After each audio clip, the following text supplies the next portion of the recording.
Hola, bienvenidos una semana más a Descubriendo Libros con José Cruz. Yo soy José Cruz y esta semana os traigo otro book haul. Un book haul que, igual que el de la semana pasada, va a constar de 2 libros de segunda mano y 3 nuevos. Y bueno, y para empezar os voy a traer a un escritor escocés que fue muy popular en los años 90 con su detective Rebus. Es un escritor de novela policíaca, más que novela negra, es novela policíaca. Y bueno, y lo que caracteriza a este autor es que siempre está en primera línea de fuego, es decir, que siempre está en lo más liado del tema, es decir, que tiene pocas descripciones y muchísima acción. Bueno, os estoy hablando de Ian Rankin y la novela es Black and Blue, negro y azul. Bueno, esta novela es la 8ª entrega de su serie del detective Rebus. Y bueno, ya os digo que en esta se van a conjugar 3 tipos de trama. Por un lado, va a tener que investigar el asesinato según el cual hay una serie de pistas que lo pueden llevar al famoso asesino en serie, que es el legendario criminal John Biglia. John Biglia, pues bueno, es un asesino en serie que lleva persiguiendo desde hace mucho tiempo y que bueno, en este crimen es posible que tenga pistas que lo puedan llevar hasta él. Por otro lado, se está dando paralelamente se está dando una serie de investigaciones internas, asuntos internos, pues para ver el tipo de investigación y la ética que los agentes tienen, y él está en el punto de mira de uno de los agentes de la policía de asuntos internos, porque llevan mucho tiempo enfrentados y bueno, lo tiene ahí entre ceja y ceja. Y luego en tercer lugar también tenemos el que a nivel mediático, a nivel de las noticias, pues bueno, están empezando también a cuestionar las malas técnicas de la policía. Y a él también pues lo están acusando los medios de que es un poquito salvaje en sus técnicas. Por lo tanto, pues bueno, tres tramas. La principal es la del asesino en serie de John Biglia, pero luego ya os digo que tiene otros 2 frentes más abiertos el inspector Rebus para poder, pues bueno, tirar para adelante en sus investigaciones. Os voy a leer un poquito la sinopsis de esta novela de este escritor escocés. En una Escocia que aparece muy distinta a la de los castillos señoriales y las míticas Highlands, el agudo, cínico y antisocial inspector John Rebus se enfrenta al caso más estremecedor que ha conmocionado a la sociedad escocesa en los últimos años. Un violador y asesino sin escrúpulos emula con éxito a otro desalmado psicópata que atemorizó a la población 20 años atrás, John Biglia. Quizás el destino ha querido que el inspector Rebus disfrutara de una última oportunidad para reconciliarse con su pasado. Por lo tanto, pues bueno, parece ser que bueno, el asesino el John Biglia, pues parece ser que fue una de esas espinitas que nunca llegó a sacarse, y por lo tanto pues que ahora en este nuevo caso ese imitador pueda aportar algo de luz y nuevas pistas que le puedan llevar al hilo del asesino aquel, pues bueno, poder hacer que este caso de Rebus sea muy, muy interesante. Bueno, la típica novela policíaca de estas veraniegas para leer en veranito. No es muy finita, o sea, tiene sus páginas, esta tiene en concreto 503 páginas. Entonces, bueno, es un poquito gruesa, pero bueno, para leer en verano o para leer entre obras así más sesudas, pues imagino que va a ser una maravilla. Esta 8ª entrega se publicó en 1999, es decir, que ya tiene sus añitos. Pero bueno, no deja de ser siempre muy interesante volver a aquellos años en los que yo creo que los 90 fueron especiales en el tema policíaco.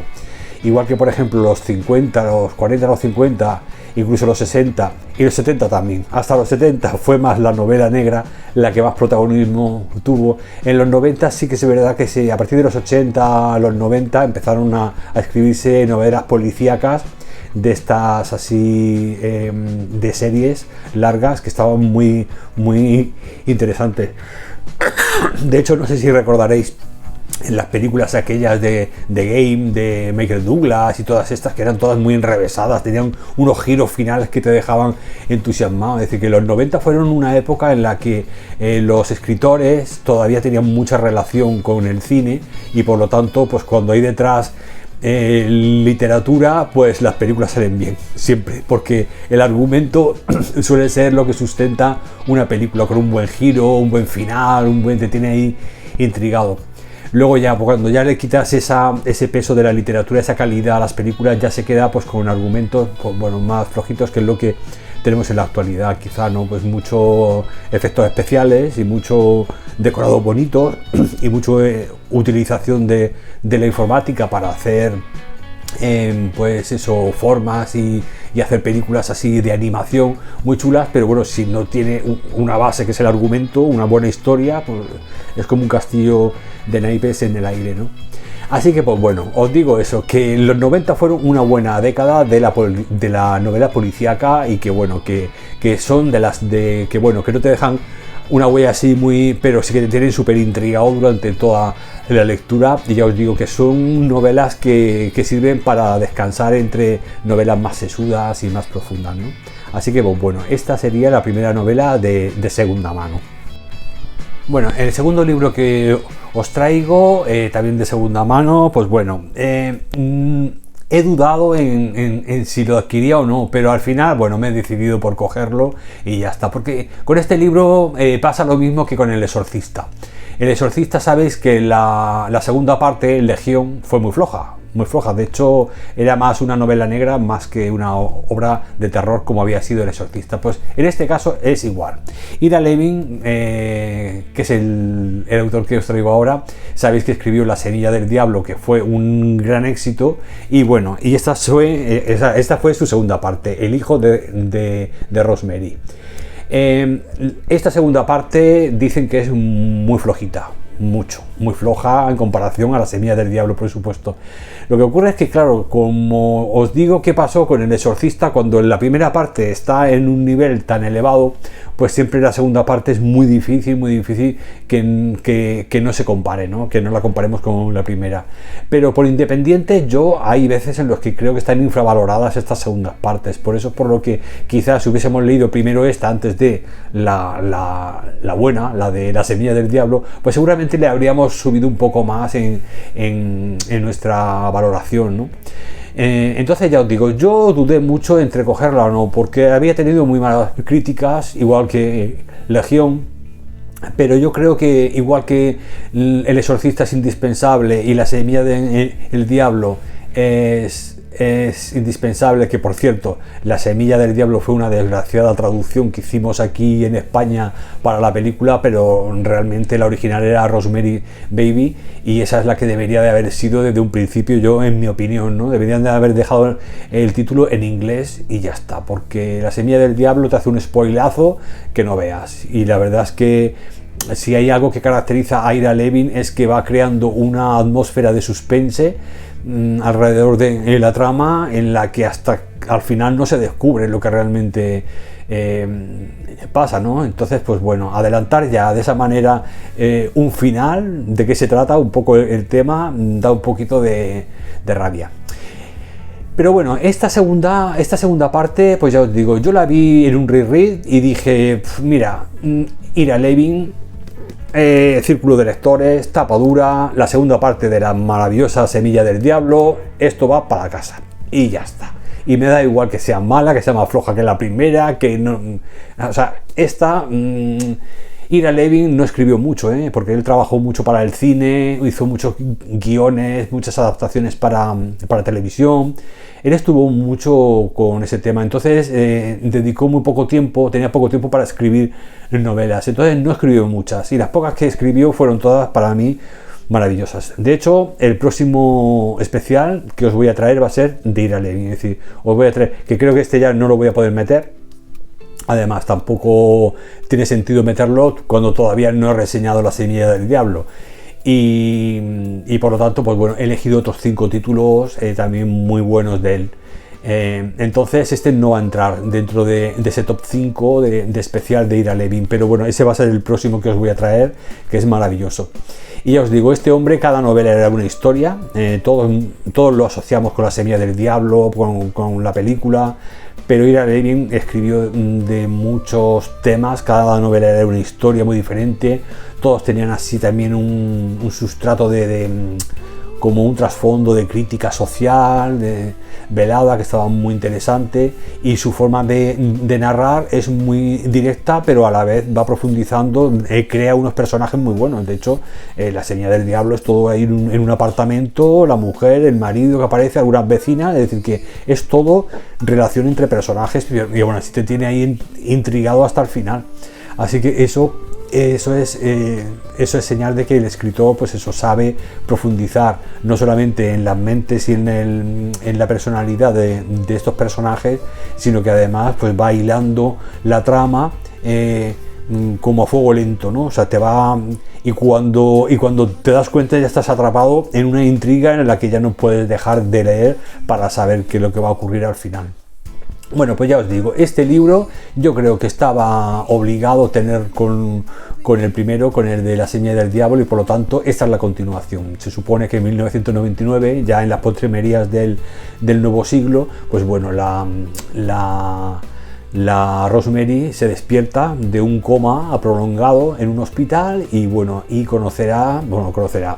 volverá a reencontrarse con su hijo Andy, y que ahora va a ser el carismático, se habrá convertido, porque claro, lleva en el sanatorio 27 años en estado de coma. Entonces cuando despierta, el Andy ya es un líder de una secta que se llama Los Hijos de Dios, una fundación que pretende hacer de la llegada del nuevo milenio un acontecimiento histórico.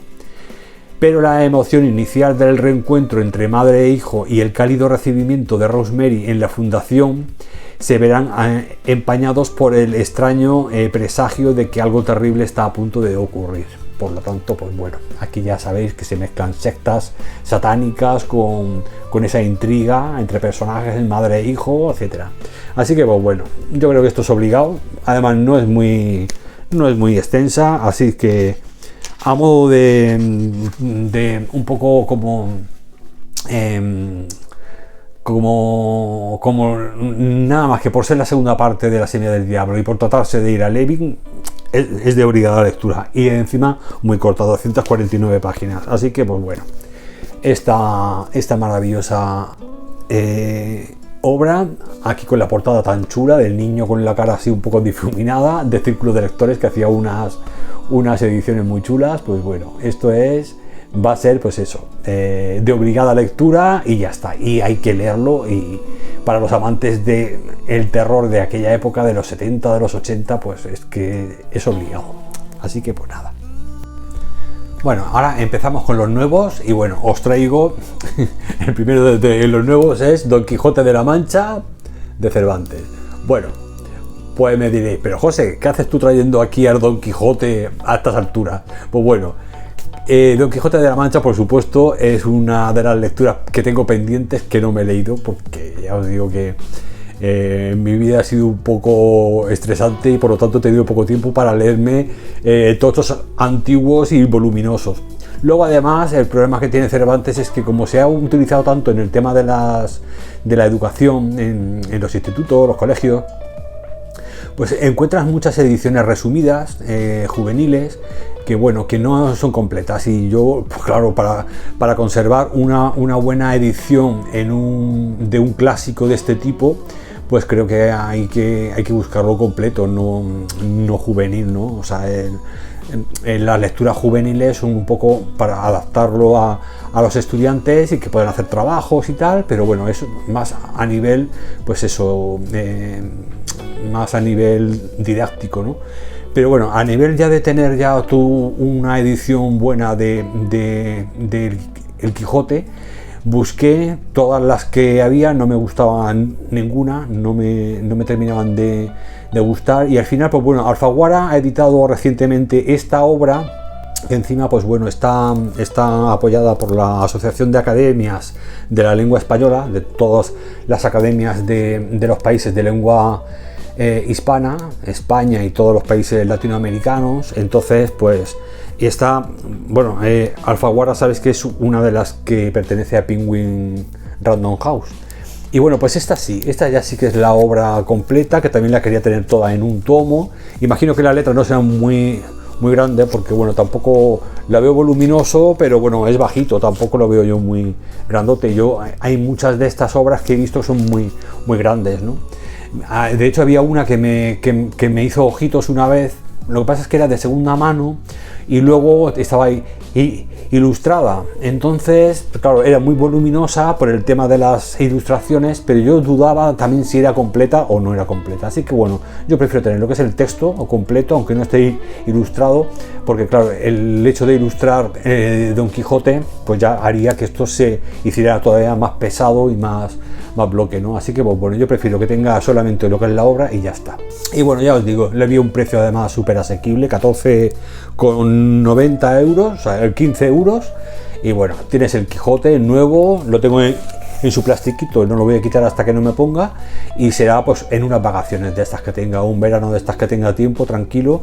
Ahora, por ejemplo, estoy liado con mi cuarta novela, estoy ya terminando el último capítulo y bueno, y voy a ver si le doy caña a la escritura y no me puedo poner con tochacos de estos, por supuesto. Así que, pues bueno, poco a poco iré. Ahora tengo que ir leyendo lecturas más finitas para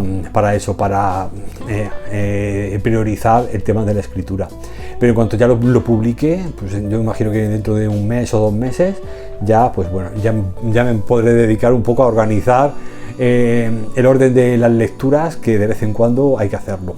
Bueno, pues ya os digo, este primer libro nuevo, el Don Quijote de la Mancha de Cervantes, que bueno, que todos los amantes de la literatura, por supuesto, tenemos que tenerlo. Una vez, bueno, he visto muchas charlas, muchas conferencias de profesores de literatura hablando del Quijote, y bueno, si veis lo que desmenuzan ahí, todo lo que sacan, todo lo que contiene el personaje de Don Quijote, es maravilloso. Yo creo que como muchos clásicos, siempre nos han causado rechazo por la forma en la que nos lo han metido, ¿no? en el colegio, ¿no?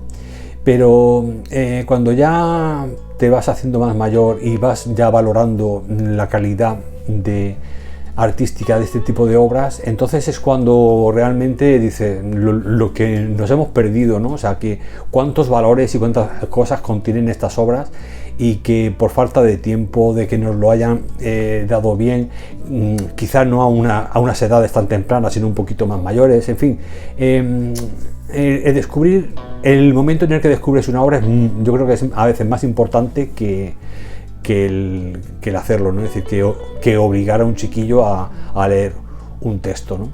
Entonces, pues bueno, creo que hay una fase, o sea, hay un momento para leer cada cosa, para descubrir cada cosa, y creo que este es de esas maravillosas obras que son de indispensable lectura, pero que necesitas ya un bagaje, ¿no? literario, que estés ya acostumbrado a leer, que tengas el abanico de tu mente muy abierto, muchos géneros, etcétera, ¿no?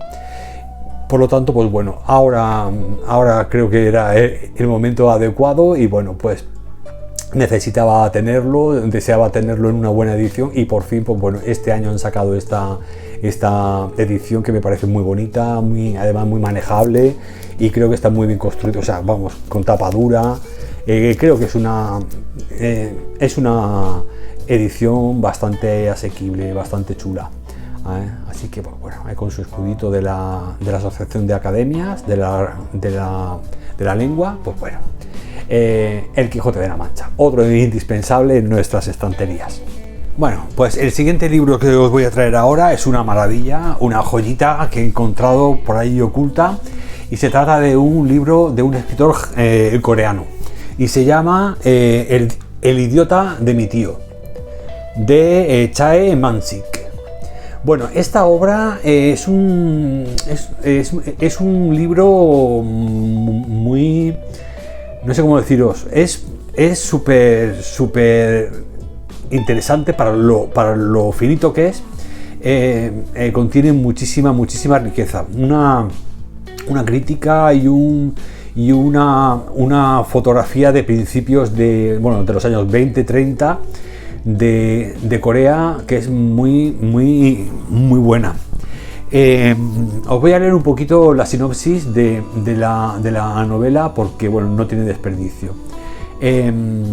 No hay nada más triste que besarle el culo a alguien para ganarse la vida y perder la individualidad por el camino. Chae, el autor, parece estar hablándonos, a nosotros, a los nuevos perdedores del capitalismo, generaciones y generaciones de jóvenes sobreformados en un mundo sin oportunidades. ¿Qué nos diferencia de aquellos muchachos jóvenes universitarios que arrastraban los pies por las calles de Seúl en los años 30 para ir a gastarse juntos sus últimas monedas en el bar? Con un estilo desvergonzado, modernísimo, Chae Man-sik denuncia la existencia precaria de una sociedad arrasada. Y sus personajes, nítidos pero no caricaturescos, se mueven por espacios que podemos reconocer. Ellos mismos nos resultan incómodamente familiares, porque Chae no escribió sobre héroes, sino sobre idiotas.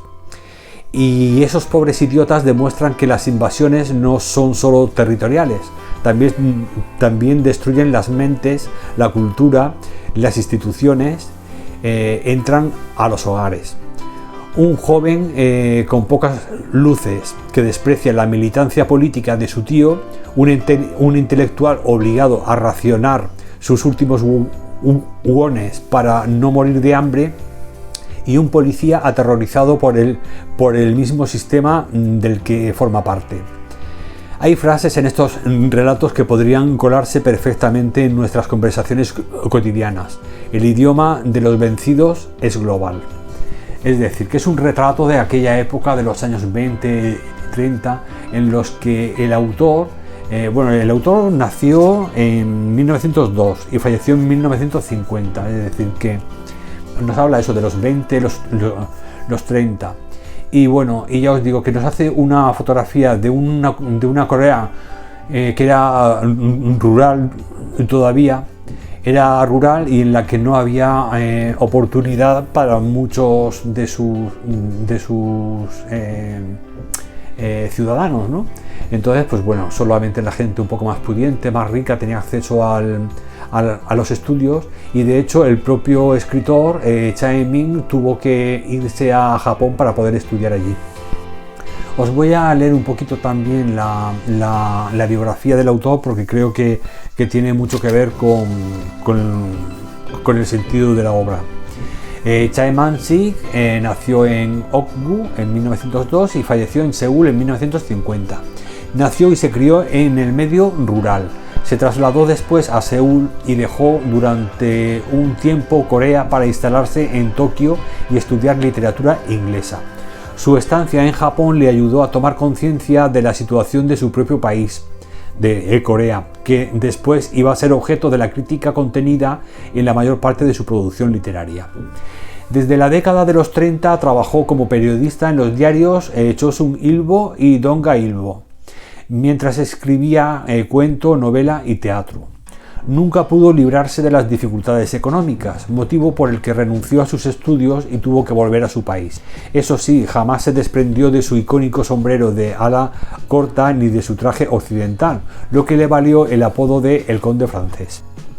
Fue detenido en 1938 por su posición crítica contra el gobierno japonés, y a su salida de prisión escribió varias obras favorables al régimen. Lo que tiempo después haría que se le acusase de colaboracionismo. Chae Man-sik tuvo por lo demás muy mala salud durante toda su vida y en 1950 falleció de una neumonía justo una semana antes del estallido de la Guerra de Corea. Entonces, pues bueno, creo que cuando un autor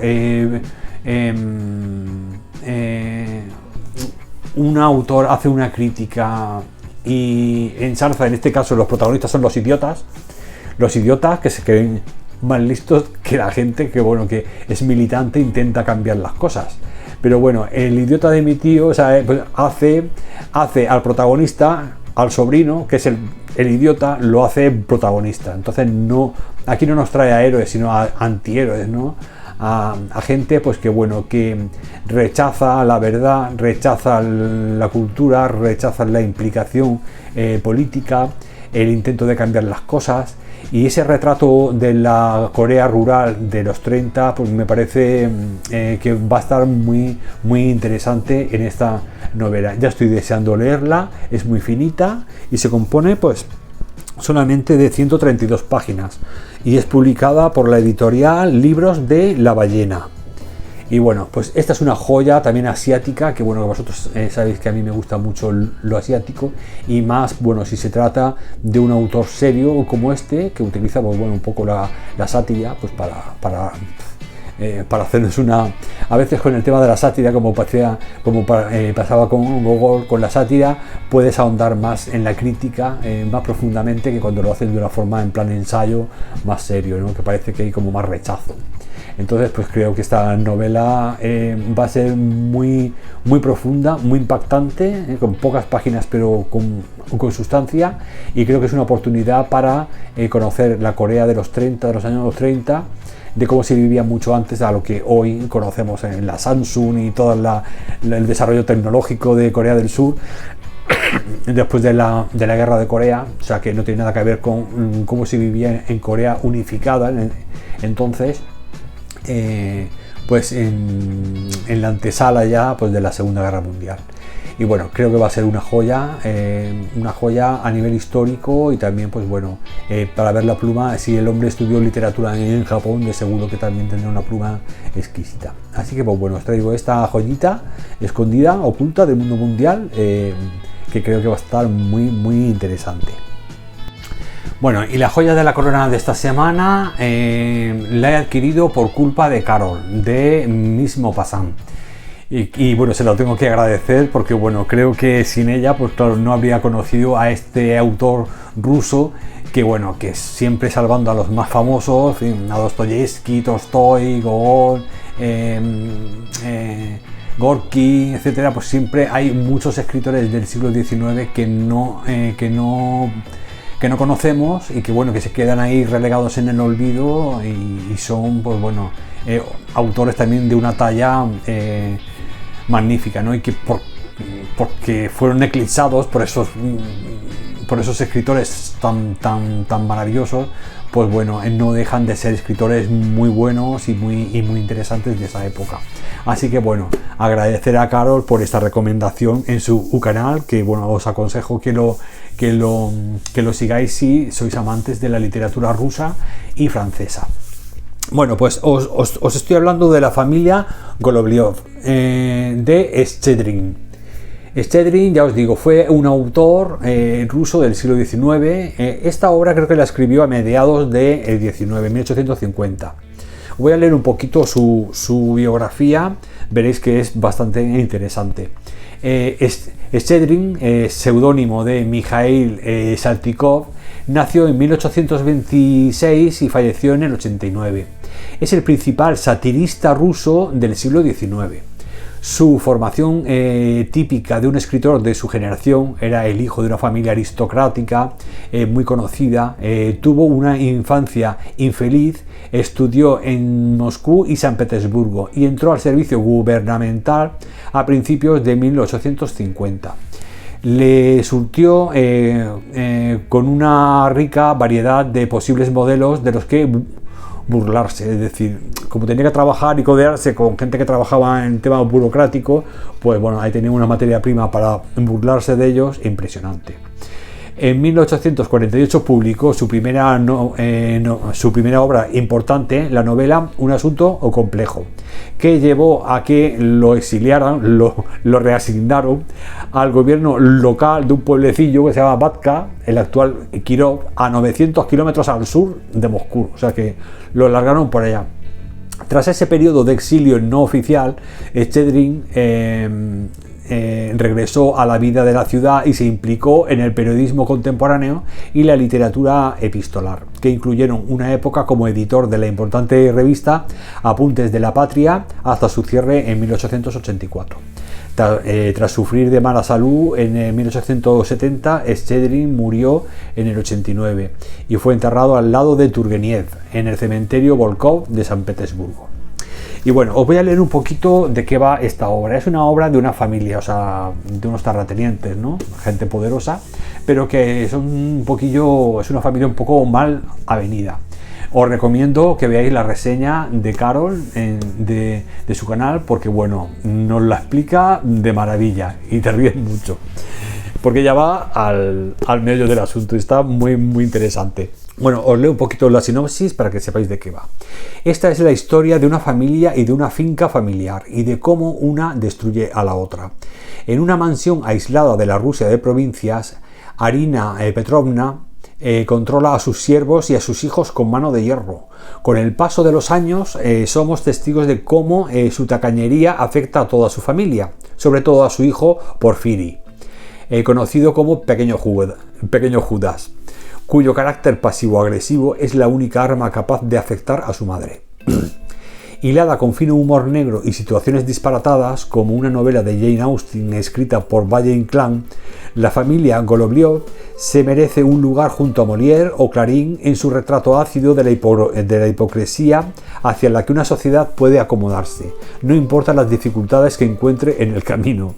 La gran novela satírica de la Rusia del siglo previo a su revolución.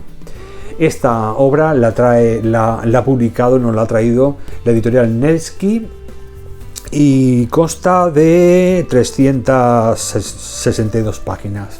O sea que no es ni muy larguilla ni muy corta tampoco. Y bueno, en la traducción viene a cargo de María García Barris y el prólogo de José Antonio Ibars. María García Barris es una traductora premiada, se le dio el premio Yeltsin fue finalista del premio Yeltsin, vamos, un premio con un nombre un poco triste, pero bueno, el premio Yeltsin de traducción. Y el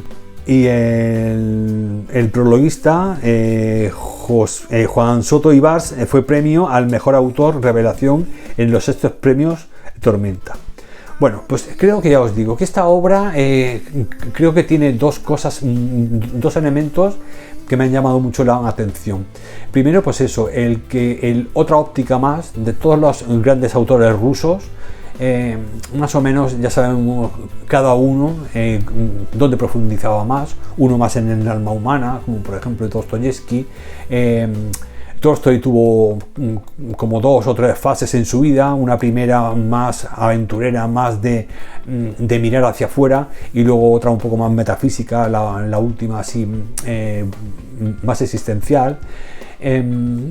Cada uno, pues bueno, sabemos más o menos los más conocidos, pero hay autores como estos que quedan un poquito relegados por ahí en el olvido, que me parecen muy interesantes. Y luego es una óptica de un autor que también pertenecía pues a una familia adinerada.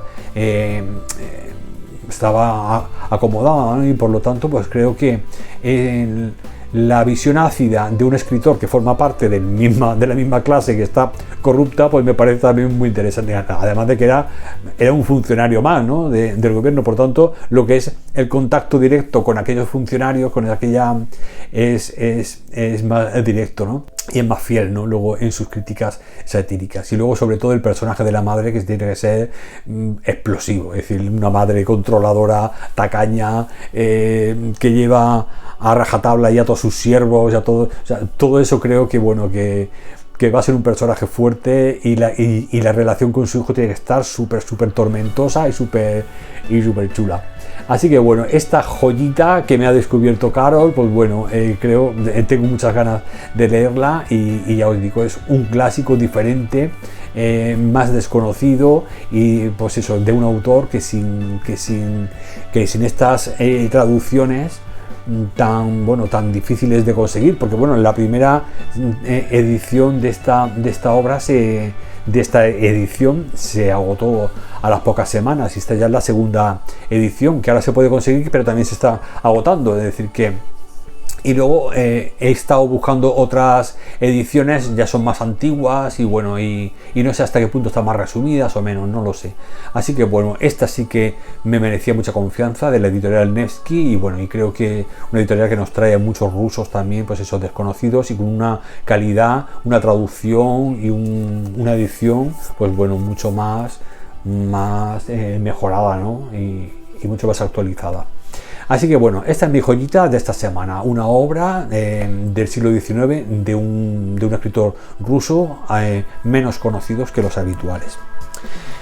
Y bueno, ya con esta quinta ya, pues bueno, ya me despido. Pues ya habéis visto que tengo ahí El Quijote, esas dos, la de la segunda parte de La Seña del Diablo, de segunda mano, la de Corea, que esa me ha gustado mucho, esta última rusa, o sea que os he traído un poquito de todo como siempre, y bueno, estas son mis últimas adquisiciones,